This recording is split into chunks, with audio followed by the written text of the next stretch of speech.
নমস্কাৰ, মোৰ নাম ৰিংকু তালুকদাৰ। আজিৰ বিষয় হ'ল অসমৰ মুখ্যমন্ত্ৰী ডক্টৰ হিমন্ত বিশ্ব শৰ্মা আৰু গৌৰৱ গগৈ। মানে গৌৰৱ গগৈ আৰু হিমন্ত বিশ্ব শৰ্মা দুইজনৰ মাজত কাহিনীটো কি হয় এইটো বুজিবলৈ হ'লে আপুনি অতীতলৈ যাব লাগিব। গৌৰৱ গগৈ কোন হয়? গৌৰৱ গগৈ অসমৰ প্ৰাক্তন মুখ্যমন্ত্ৰী তৰুণ গগৈৰ পুতেক।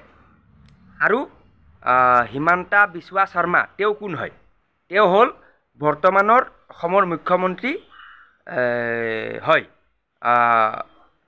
তৰুণ গগৈ হ'ল প্ৰাক্তন, এখেত হ'ল বৰ্তমানৰ। তো দুইজনৰ মাজত সম্পৰ্কটো কি আছে? দুইজনৰ মাজত সম্পৰ্কটো আছে, দুইজনে কংগ্ৰেছৰ মানে মেম্বাৰ আছিলে। দুইজনে কংগ্ৰেছ দলৰ পৰা ইলেকশ্যন খেলিছে, টিকেট পাইছে, টিকেট পাই আপোনাৰ MLA হৈছে, মিনিষ্টাৰ হৈছে, এইবোৰ হৈছে। তো যেতিয়া কংগ্ৰেছ চৰকাৰ আছিলে তেতিয়া দুইজনে একেলগে কাম কৰিছিলে। তৰুণ গগৈ CM আছিলে আৰু হিমন্ত বিশ্ব শৰ্মাটো আছিলে হেল্থ মিনিষ্টাৰ, এডুকেশ্যন মিনিষ্টাৰ। ঠিক আছে, ইমানলৈকে সকলোৱে জানে, ক্লিয়াৰ হৈ গ'ল। এতিয়া দুইজনৰ মাজত সংঘাতটো ক'ত হ'ল, মানে সংঘৰ্ষটো ক'ত হৈছে? সংঘৰ্ষটো হৈছে 2012 চনত। 2012 চনত তেতিয়া CM আছিলে তৰুণ গগৈ আৰু health minister, education minister Himanta Biswa Sarma আছিলে। এতিয়া ইয়াত এণ্ট্ৰি হৈছে গৌৰৱ গগৈ, কাৰণ গৌৰৱ গগৈটো তৰুণ গগৈৰ পুতেক হয়। তেওঁক মানে যিবোৰ মিটিঙত তৰুণ গগৈ গৈছিলে সেইবোৰ মিটিঙত পুতেকক লৈ গৈছিলে।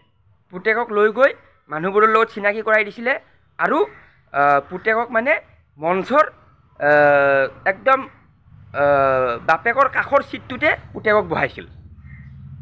এই কথাটো মানে হিমন্ত বিশ্ব শৰ্মাৰ মানে বুজি উঠিছিল যে এনেকৈ হ'লে মানে কথাটো দিগদাৰী হ'ব। দিগদাৰী কি হ'ব?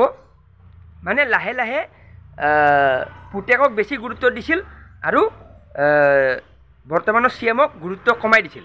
মানে এক কথাত ক'বলৈ গ'লে চাইডলাইন কৰিছিল। সেইটো তেওঁ বুজি উঠিছিল। তেওঁ বুজি উঠি কিনে তেওঁ মানে বিদ্ৰোহ কৰিছিল।